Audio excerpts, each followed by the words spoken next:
Le 14 avril 2026. Une seule photographie suffit de résumer ce qu'est devenu la Libye. Sur le tarmac de la base militaire de Sirte Saddam Haftar fils du maréchal Khalifa Haftar, et successeur design à la tête de l'armée nationale libyenne pose côte à côte avec le général américain John Brennan, commandant adjoint d'Africom. En arrière-plan des soldats venus de l'Est et de l'Ouest libyen s'entraînent ensemble une première absolue dans le cadre des exercices Flintlock 2026, une opération parrainée par le commandement américain pour l'Afrique mobilisant quelque 1,500 militaires issus de 30 pays. Prenez une seconde pour mesurer l'ironie. Muammar Kadhafi a été exécuté dans une canalisation en béton à quelques kilomètres de là en octobre 2011. Il n'aurait jamais pu imaginer que Washington, le même Washington qui a contribué à pauvrecer l'État libyen est aujourd'hui assis à la même table que la famille qui s'apprêtait à inhériter. Qu'est-ce la Libye de 2026? Pas celle des communiqués onusiens, pas celle des beaux discours sur la réconciliation nationale. Celle des faits, et les faits, croyez-moi, sont infiniment plus révélateurs que les mots. Bienvenue sur cette chaîne. Si vous n'êtes pas encore abonné faites, les maintenant parce que ce dossier aucun média francophone ne le traite avec la précision et la profondeur qu'il mérite. Et pour cause la Libye n'est pas un sujet lointain. Si est 982 km de frontière commune. C'est une porte d'entrée pour les djihadistes, les trafiquants d'armes, les flux migratoires et l'instabilité de toute une région. Ce qui s'est passé à Benghazi et à Tripoli nous concerne directement. Et pour comprendre ce que Washington est en train de faire, en Libye il faut d'abord saisir la logique d'un homme Massad Boulos envoyé spécial de l'administration Trump pour les affaires arabes et africaines. Depuis l'automne 2025, Boulos a mené une série de rencontres directes avec les principales parties libyennes. En septembre 2025, et Rome des réunions entre représentants de Tripoli et de l'Est libyen ont eu lieu pour la première fois. En janvier 2026, et Paris une deuxième session et tente d'approfondir ces rapprochements. La stratégie affichée de Boulos est simple: unifier d'abord les finances et les frontières, régler ensuite la question du pouvoir exécutif. Mais en pratique, c'est ce qu'il faut retenir. Si que Washington fait formaliser un duopoly de facto entre le clan Beba à l'ouest et le clan Haftar à l'est. On contourne toute question de légitimité populaire, toute question électorale. Les élections qui auraient dû se tenir en décembre 2021. Puis en janvier 2022 n'ont toujours pas eu lieu en 2026. Et la nouvelle approche américaine ne fait pas une priorité. Ce qui est prioritaire qu'est le pétrole. Ce qui est prioritaire qu'est la stabilisation sécuritaire définie par les familles au pouvoir. Les analyses indépendantes appellent que du réalisme transactionnel ou un réalisme qui risque de confondre coordination et cohésion et de perpétuer une division institutionnelle derrière une façade d'unité. Sauf qu'il y a un problème structurel que cette approche ne peut tout simplement pas résoudre. La division entre les camps libyens, elle n'est pas seulement politique, elle s'est fragmentée à l'intérieur de chaque camp. Après la deuxième réunion Boulos à Paris, des fractures sont apparues au sein même de l'Est libyen. Belgacem Haftar l'un des fils du maréchal en charge du développement et de la reconstruction. Et publiquement rejette les conclusions d'une réunion de Tunis sur un accord de développement unifié. CE rejette à approfondir les fissures internes. Pendant CE, Temps Mohamed Al-Menfi, le président du Conseil présidentiel, tente de construire un canal parallèle en dehors du cadre Haftar CE, qui signale que même dans le camp officiellement pro-Tripoli, les loyaux sont en train de se recomposer. La Libye ne souffre pas seulement de l'absence d'un gouvernement unifié. Elle souffre d'une crise profonde de confiance entre les citoyens et toutes les institutions politiques.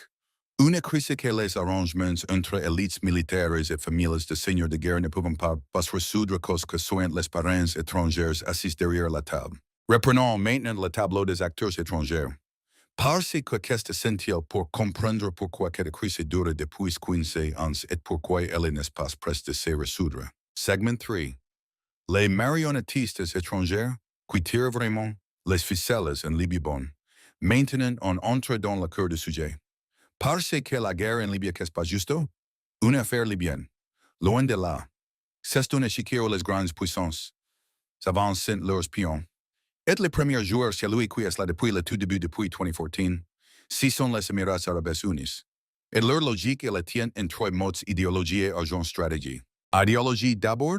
Mohamed Ben Zayed regarde Tripoli et il voit quoi des proxies des frères musulmans soutenus par le Qatar. Et dans cette tête simple affaiblir Tripoli qu'est affaiblir les frères partout dans la région. C'est un projet politique global. Ensuite, l'argent. Le pétrole libyen c'est parmi les plus les guerres les moins chères à extraire au monde. Et des contrats massifs ont été signés avec des sociétés émiraties pour exploiter les champs de Sarir et Mesla dans l'est du pays. On parle de 12 milliards de dollars sur 15 ans, 12 milliards.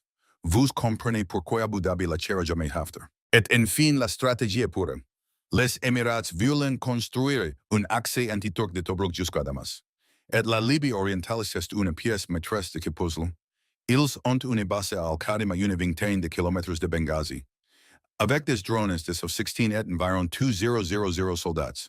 Jamais reconnus officiellement par Abu Dhabi évidemment, mais documentés par satellites commerciaux et par les rapports du comité de sanctions de l'ONU. On-site, tout le monde sait. Maintenant de l'autre côté de l'échiquier, on a la Turquie.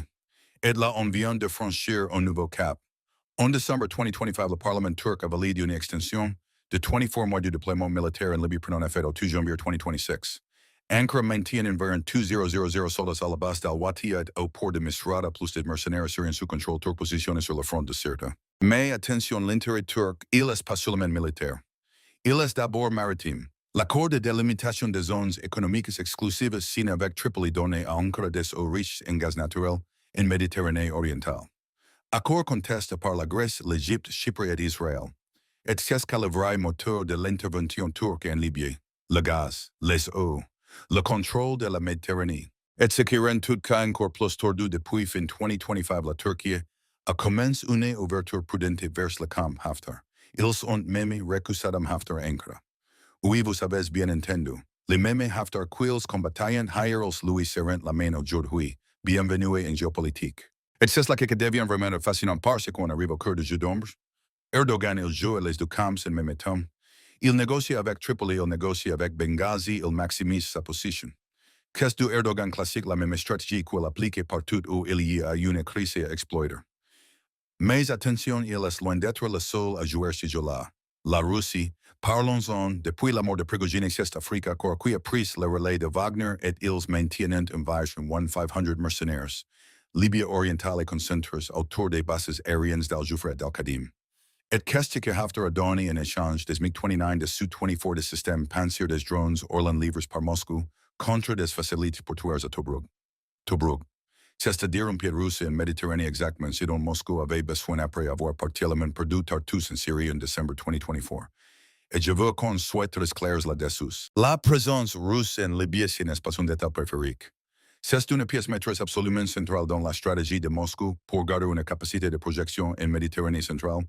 Ensuite, l'Égypte, Al-Sisi soutient Haftar depuis 2014, et les raisons sont très concrètes. Premièrement, empêcher les frères musulmans de se propager vers le Sinaï et la vallée du Nil. Deuxièmement, sécuriser une zone tampon à l'ouest de la frontière égyptienne contre toute incursion armée. Et ce ne sont pas des paroles en l'air. Depuis 2020, environ 12,000 soldats égyptiens sont déployés à la frontière libyenne avec une autorisation parlementaire explicite d'intervenir en territoire libyen si la ligne Sirte-Joufra était franchie. L'Égypte et les Émirats arabes unis forment en réalité un bloc cohérent derrière Haftar avec des stratégies parfaitement complémentaires. Et puis, il y a la France. Et là, accrochez-vous parce que c'est l'acteur le plus ambigu de toute cette affaire. Officiellement, Paris soutient le gouvernement d'unité nationale de Tripoli et la médiation de l'ONU. Très bien. Sauf qu'officieusement, se maintient depuis 2016 une coopération directe avec Haftar pour le renseignement anti-djihadiste et pour protéger les intérêts pétroliers de Total Energy dans les zones que Haftar contrôle. Cette duplicité a été documentée à plusieurs reprises. On a même retrouvé des officiers français dans les rangs de l'armée nationale libyenne à Benghazi. Et c'est précisément cette duplicité qui explique pourquoi Paris n'a jamais réellement poussé vers une solution de fond en Libye. Pourquoi le ferait la partition de facto arrange parfaitement ses intérêts économiques bien mieux qu'une réunification sous une gouvernance imprévisible. Et d'ailleurs, si n'est pas anodin, c'est précisément la France, avec Abu Dhabi, qui a discrètement torpillé en début d'année la proposition. Algérienne d'une conférence de paix africaine. Pourquoi? Parce qu'ils préfèrent le statu quo à une architecture de paix qui les exclurait du centre de la table. Et c'est ici justement que la position de l'Algérie devient la plus intéressante et la plus sous-estimée de tous ces panoramas. L'Algérie partage 982 km de frontière avec la Libye. Et depuis 2011, depuis le vote contre la résolution 1973, qui a autorisé l'intervention militaire occidentale à l'Algérie, a maintenu une position constante, un vote que Bouteflika avait assumé publiquement et que l'histoire, il faut bien le dire, a largement justifié. Et là, on va poser les bases par séquences que vous comprenez rien et ce qui suit. Alger, question principes. 3. Passe 4, passe 2. 3 lignes rouges absolues et zéro intervention. Militaire étrangère supplémentaire en Libye, zéro partition du territoire et solution exclusivement interlibyenne sans qu'une puissance extérieure vienne dicter les termes. Point. Et ce qui est fascinant, c'est que ces principes en 2026, c'est plus des mots, c'est du concret vérifiable. Prenez la frontière sud. 18,000 homes deployés sur la ligne libyenne. Un dispositif radar permanent. Des drones de surveillance en continu. Résultat zéro infiltration. Jihadiste majeur documenté depuis 2022. Zéro et que personne n'en parle dans les médias occidentaux. Pourquoi parce qu'une frontière qui tient que se passe un sujet tel. Y a pas de flammes, y a pas de chaos, donc y a pas de caméra. Mais le résultat est le silence massif et il repose sur un investissement sécuritaire considérable que personne ne couvre. Maintenant, côté diplomatique, l'Algérie a organisé entre 2022 et 2025 écoutes bien 6 rencontres secrètes entre représentants des deux camps libyens et Alger. Médiation discrète jamais médiatisée, jamais exploitée pour faire du buzz ou de la com. Et selon une source diplomatique algérienne citée par un journal libanais en janvier 2026. Alger reste, et je cite, la forme passe la forme la seule capitale au monde où les deux camps acceptent d'envoyer des délégations en même temps sans précondition politique. C'est une phrase courte, mais elle dit absolument tout sur la crédibilité qu'est l'Algérie. Accumulée en 15 ans de cohérence totale. Et pour vérifier tout que doctrinalement la forme 2026, le général Sechenegri, chef d'état-major de l'homme, a présidé l'ouverture d'un colloque national au Cercle national de l'armée à Beni Massou, un colloque entièrement dédié à la construction de la paix et de la sécurité en Afrique. Chanegri a étape forte, il a directement designé les agendas extérieures comme la cause principale des crises africaines. Et il a réaffirmé les orientations du président de bon partenariat et équilibre action. Africaine comme un rejet de solutions imposées de l'extérieur dialogue souveraineté. Les conclusions de ces colloques doivent déboucher sur une doctrine algérienne formalisée structurée pour orienter l'action diplomatique et militaire d'Alger sur tout le continent. Et c'est qu'à la clé. Alger ne réagit pas au coup par coup. Elle ne fait pas du bricolage diplomatique. Elle construit une doctrine, et sur le terrain libyen spécifiquement, cette doctrine est déjà en application. Et c'est là que la comparaison devient brutale. Parce qu'il faut regarder les chiffres en face. 8 pesons de troupes ou des mercenaires sur le sol libyen. 8 pas un seul n'a ramené la paix. La France et les États-Unis maintiennent des soldats en Libye, mais ils s'entretiennent la division parce qu'elle arrange leurs intérêts à court terme. Les Émirats et la Turquie alimentent militairement les deux camps, tout en se prétendant médiateurs. Les Russes elles vendent des armes contre des facilités portuaires. C'est le cirque complet. Et en face de tout que question à l'Algérie. Pas un seul soldat en Libye. Zéro. Pourtant, qu'est la seule puissance à qui les deux parties acceptent de parler en même temps? Comment c'est possible parce que l'approche est totalement différente? Sur le plan économique, l'Algérie a conclu en 2024 des accords sectoriels d'approvisionnement énergétique transfrontalier avec les deux autorités libyennes pour les villes du sud libyen, Seba et Gadams. On parle de populations civiles qui accèdent l'électricité aux hydrocarbures sans dépendre ni de Tripoli ni de Benghazi. C'est une approche originale qui reconstruit des liens populaires concrets indépendamment des élites politiques rivales. Une diplomatie du quotidien plutôt qu'une diplomatie de sommet. C'est du concret, pas du discours. Et comment encore d'un cran? En mars 2026, le chef d'état-major Chanegri a reçu simultanément deux émissaires militaires, l'un de Tripoli et l'autre de Benghazi, pour discuter de la coordination antiterroriste à la frontière sud-libyenne. Première rencontre tripartite du genre depuis 2014. Un signal fort d'une crédibilité que tous les autres acteurs étrangers présents en Libye avec toutes leurs bases militaires et tous leurs intérêts pétroliers n'ont pas réussi à construire. Mais c'est là que devient vraiment inquiétant la question qui reste ouverte et elle est cruciale que celle du scénario Flintlock. Si que Washington est en train de faire, légitimement, le clan Haftar comme partenaire sécuritaire officiel, ce n'est pas une politique de paix, c'est une politique de gestion du chaos rentable. En plaquant Saddam Haftar aux côtés du général Brennan lors des exercices de Syrie, Washington donnait une caution internationale et une transition dynastique d'un maréchal vieillissant de 81 ans vers son fils désigné, sans aucune légitimité populaire, sans élection, sans consultation du peuple libyen. C'est exactement le scénario que Bouteflika avait prévu en 2011 quand il s'était opposé à la résolution 1973. Détruire un État sans avoir les moindres plans crédibles pour en reconstruire un autre et se retrouver 15 ans plus tard avec un pays découpé entre des familles armées et des puissances étrangères qui se partagent la rente pétrolière. Voilà le résultat. Maintenant, les risques concrets pour l'Algérie dans tout cas ils sont réels et ils sont immédiats. Una succession malgré au sein de l'an, les Libyens si le maréchal Haftar venait de disparaître avant que Saddam ait véritablement consolidé son autorité pour écrire un vide secrétaire en un temps record. Et je vous rappelle un précédent historique très concret sur 2015. Daesh avait pris le contrôle de la ville en quelques semaines dans une vide totale de gouvernance. Ce n'est pas une hypothèse théorique, c'est quelque chose qui s'est déjà produit et qui peut parfaitement se reproduire. La frontière sud-libyenne est restée une zone grise, absolue et trafiquants d'armes groupes djihadistes résiduels, milices tchadiennes et soudanaises directement liées aux conflits en cours dans ce pays. Si les contrôles s'effondrent dans le nord libyen, tout le sud bascule dans le chaos et ce chaos-là est directement connecté à la guerre du Soudan et à l'instabilité sahélienne. On parle d'un continuum d'insécurité qui irait de la Méditerranée jusqu'à l'Atlantique et l'Algérie géographiquement serait la toute première impactée.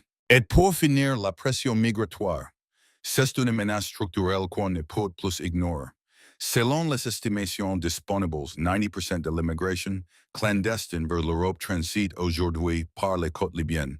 L'Italie entre 2020 et 2025 averse environ 350 millions d'euros aux deux camps libyens pour retenir les migrants dans des centres de détention des centres documentés par Amnesty International comme inhumains.